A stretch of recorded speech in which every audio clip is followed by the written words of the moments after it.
പക്ഷേ വാതിൽ കൊണ്ട് നിർത്തുന്നില്ല. ഒരു കാര്യം ചെയ്യാം, നമുക്ക് രണ്ടുപേർക്കും പോയി വാതിൽ നോക്കാം. എനിക്കൊന്ന് ആലോചിക്കണം. ഓക്കെ, എത്ര സമയം വേണം? 2 ആഴ്ച. അല്ലേ വേണ്ട, നമുക്ക് 2 പേർക്കും പോയി തുറക്കാം. ഓക്കെ, പക്ഷേ ബോസ് നോക്കൂ, ഇപ്പോൾ മുട്ട ചേർക്കുന്നില്ലല്ലോ. ശരിയാണല്ലോ.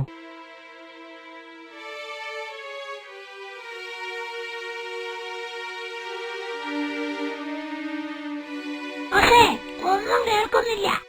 അയാൾ പോയി കാണൂ? അറിയില്ല. നീ എന്ത് ചെയ്യണം? അയാൾ പോയോ എന്നറിയാൻ എന്താണ് വഴി? നമുക്ക് അങ്ങോട്ട് മുട്ടി നോക്കിയാലോ? പതിയെ വാതിൽ തുറന്നു നോക്കാം. ഓക്കെ.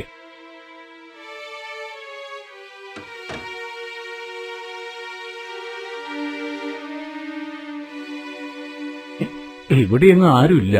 നേരാണല്ലോ. വാ പോകാം. ഞാൻ അപ്പോഴേ പറഞ്ഞാണ് പേടിക്കേണ്ട കാര്യമൊന്നുമില്ലാന്ന്. ഇതൊക്കെ നിൽക്കവിടെ.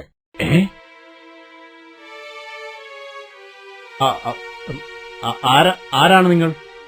ഞാൻ കുറെ നേരമേ വാതിൽ പൊട്ടുന്നു. എന്താണ് തുറക്കാൻ വൈകിയത്? ഞാൻ കൊട്ടാരത്തിൽ നിന്നും വരികയാണ്. എന്താണ് കാര്യം?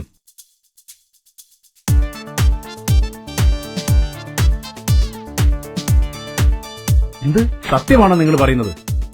നിങ്ങളോട് എത്രയും പെട്ടെന്ന് കൊട്ടാരത്തിലേക്ക് ചെല്ലാൻ മന്ത്രി ഷിക്കാബ് പറഞ്ഞിരിക്കുന്നു. ഓക്കെ, ഞങ്ങൾ ഉടനെ വരാം.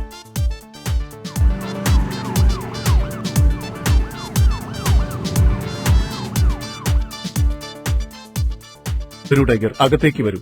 ഷിക്കാബോ, താങ്കളൊന്ന് ഫോൺ ചെയ്താൽ മതിയായിരുന്നല്ലോ. എന്തിനാണ് ആളെ വിട്ടു വിളിപ്പിച്ചത്? ടൈഗർ, കാര്യങ്ങൾ അതീവ രഹസ്യമാണ്. പുറത്തൊരു കുഞ്ഞുപോലും അറിയരുത്. ഫോൺ ചെയ്താൽ വിവരം ചോരുമെന്ന് പേടിച്ചിട്ടാണ് നേരിട്ട് ആളെ വിട്ടു വിളിപ്പിച്ചത്. എന്താണ് യഥാർത്ഥത്തിൽ സംഭവിച്ചത്?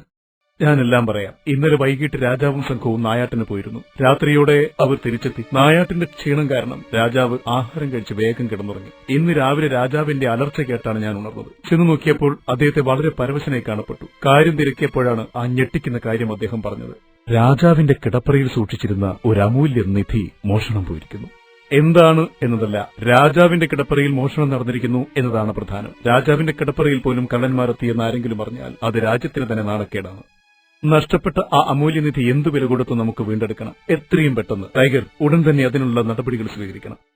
ശരി ഷിക്കാബോ, എനിക്ക് മോഷണം നടന്ന ആ മുറിയൊന്ന് പരിശോധിക്കണം. വരൂ, നമുക്ക് അങ്ങോട്ട് പോവാം. സത്യത്തിൽ എന്താണ് കൊട്ടാരത്തിൽ നിന്ന് മോഷണം പോയ ആ അമൂല്യനിധി? അതൊരു പക്ഷേ വില കൂടിയ രത്നമായിരിക്കാം.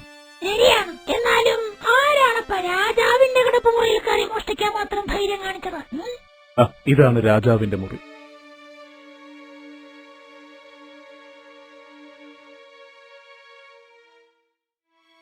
അത് കണ്ടോ? നിധി പോയത് മുതൽ അദ്ദേഹം ആകെ വിഷമനാണ്. അദ്ദേഹം ആരെയും കാണാൻ കൂട്ടാക്കുന്നില്ല. എനിക്ക് അദ്ദേഹത്തോട് കുറച്ച് കാര്യങ്ങൾ ചോദിച്ചറിയാനുണ്ട്. നടക്കില്ല. അദ്ദേഹം ആർക്കും മുഖം തരില്ല. മുഖം തരണ്ട, സംസാരിക്കാ മതി. ഞാൻ പറഞ്ഞല്ലോ, നിധി നഷ്ടപ്പെട്ടതു മുതൽ അദ്ദേഹം അതീവ ദുഃഖിതനാണ്. രാവിലെ മുതൽ അദ്ദേഹം ഒരു ഭ്രാന്തനെ പോലെ അലറുകയായിരുന്നു. എത്രയും വേഗം അത് തിരിച്ചു കിട്ടിയില്ലെങ്കിൽ താൻ ഭക്ഷണം പോലും കഴിക്കാതെ സ്വയം മരിക്കുമെന്നാണ് അദ്ദേഹം പറയുന്നത്. മോഷണം നടക്കുമ്പോൾ രാജാവ് മാത്രമാണല്ലോ ഇവിടെ ഉണ്ടായിരുന്നത്. അതുകൊണ്ടാണ് അദ്ദേഹത്തോട് ചിലത് ചോദിക്കാനുണ്ടെന്ന് പറഞ്ഞത്.